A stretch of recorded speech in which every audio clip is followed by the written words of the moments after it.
Well, hello all. Here in San Francisco, California, US, we have clear blue skies, warm temperatures. 80s are expected tomorrow, high 70s today. We are definitely in spring or summer, I don't know which, but nights are still cool. They're not cold though, they're just cool. Warming up very, very quickly here in California.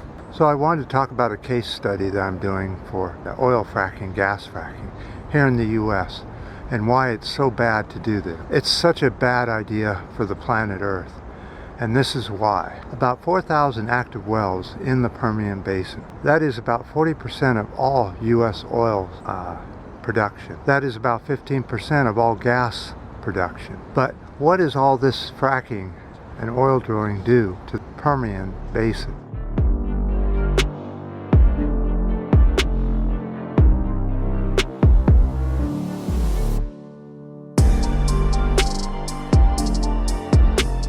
Nine earthquakes in 2019, greater than 3 magnitude. Then it went up to 51 in 2020, and now it's at 176 in 2021 and going up. In other words, you're destroying underneath the ground. You're destroying the earth itself by doing this. Cause of these quakes is injecting the wastewater into the wells. So they also drilled 4,000 wells just to put the wastewater that comes up. Well, let's go. Oil companies must deal with huge quantities of water that comes up when fracking.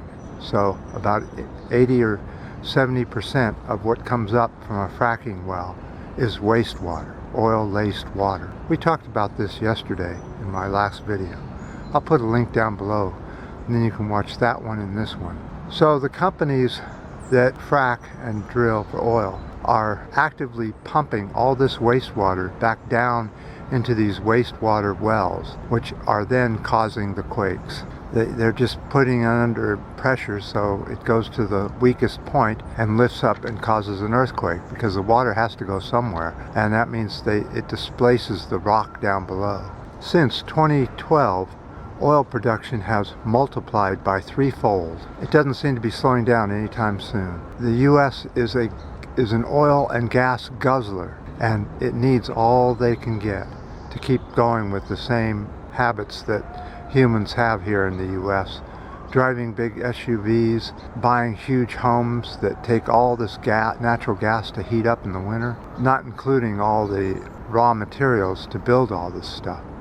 All this is done with oil and gas, and the US would have to, especially if we're going to war with Russia, which it looks more and more like we are. They're still doing more buildup of troops and armaments in the area. So if we end up going to World War III, all the oil around the planet will have to increase by several fold to keep up with all the demand of war, especially World War III.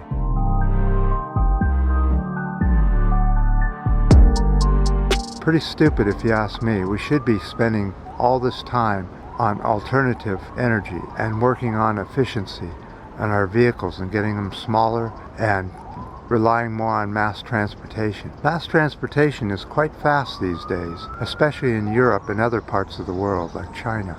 Here in the US, our mass transportation is pathetic. Humans need to start working on how to get around without using so much fossil fuel, or using none at all. But even just keeping a human going takes a lot of fossil fuel, just in their eating habits, driving habits, and living habits. So what are we going to do about this, people? I know there's not much interest in oil and gas extraction because it's not as fun as global climate change, but it is causing most of the global climate change that we see today. We must address this before we go to World War III. I appreciate your guys' comments on this, your ups, the downs, the new subscribers, and until next time.